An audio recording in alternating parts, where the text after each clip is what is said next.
Hi, welcome back to Make It with Alice. I'm Alice, and this is the channel for communications, confidence building, and emotional intelligence. Today, we're going to talk about a very sensitive topic: how to negotiate for more money at work the right way. A lot of students I know and clients that I have talked to over the years have struggled with this. First, they didn't understand that they can negotiate their salary.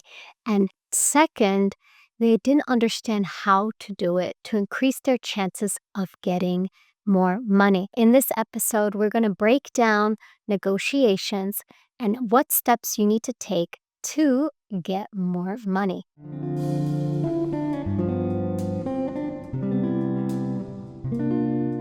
All right, so let's think about this.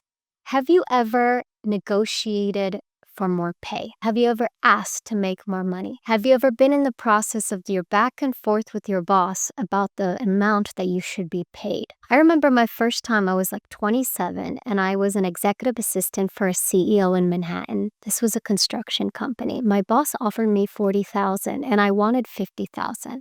So I asked. I said, can I get $50,000? I wasn't even prepared to negotiate. And I actually got 42. So I'm proud of myself. Yeah, I didn't really know how to negotiate and I could have definitely gotten 47, 48. So the first thing you need to understand about negotiations is the difference between the wish price and the reservation price. What you wish and hope to get and what's the least amount that you're going to settle for. And these are very important distinctions because those are your benchmarks. This is your wiggle room, as we say. This is the range that you're going to work with. My wish price was $50,000 and my reservation price was about like 40 to 43. It was around the 40,000 mark. So rather than getting the 50,000, the wish price, I got the reservation price of 42. When he threw in a number, I said yes, because that was absolutely what I was willing to go for, to settle for. In negotiations, it's really important, as I said in the first step, is to understand the distinction between these two prices. So for whatever you're negotiating, write that down, write down that price so you have it in your mind. Next, I suggest you go and research what other people in your position are making. How do you know if you're underpaid? How do you know if you're overpaid? It happened to my brother where he was underpaid for 10 years. Yes, his salary was adjusted for inflation, but he actually was missing out every year on 10% increase in his salary. So what's important to understand is, are you getting the fair amount? Okay, the next thing to understand is, what are your unique skills? So if you're in a company and you're the only one speaking English, that's a huge advantage. If that company is going international, if they have international clients, you learning English was actually I'm using one of my students' examples. Like, she was the only one that knew English and she was working for an international company. So she not only asked for a raise, is getting it, I'm encouraging her to negotiate. And that's another step. Don't just settle for what you're going to get. Always ask for more. You're not going to get fired for asking. Who knows? You may actually get what you're asking for. And I've taken some more notes on this.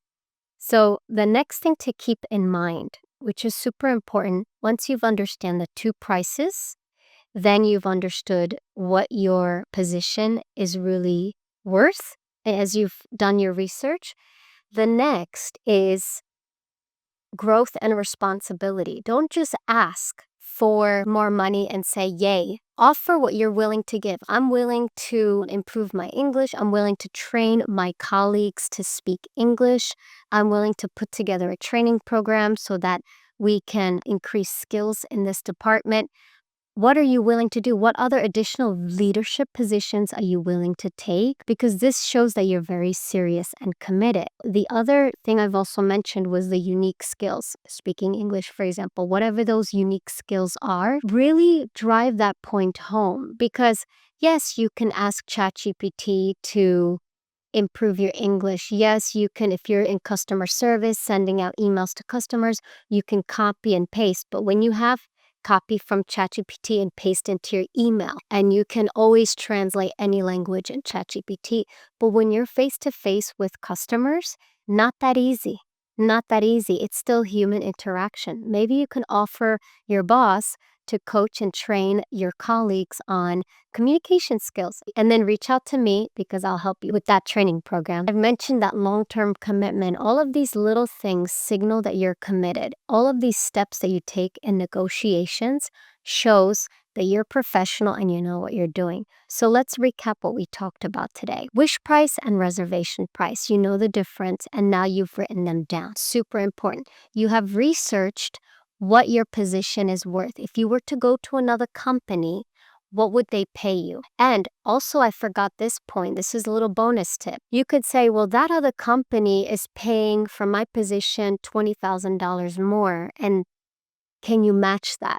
Can you give me a little bit more? Because I've done research in 3 or 4 other companies, they're paying more for this position. Your boss doesn't want to lose you if you're valuable. You could start interviewing elsewhere and see if you can get more money. That is the value of your position. We talked about the skills that you bring, the additional responsibilities you're willing to take. We've talked about the unique expertise you bring to the table and how you show your long-term commitment. So if you're preparing for a job interview or you're in the middle of negotiating with your boss, just reach out to me or ask questions in the comments. I'd be happy to help you out. And we always end each episode with do the best that you can every day.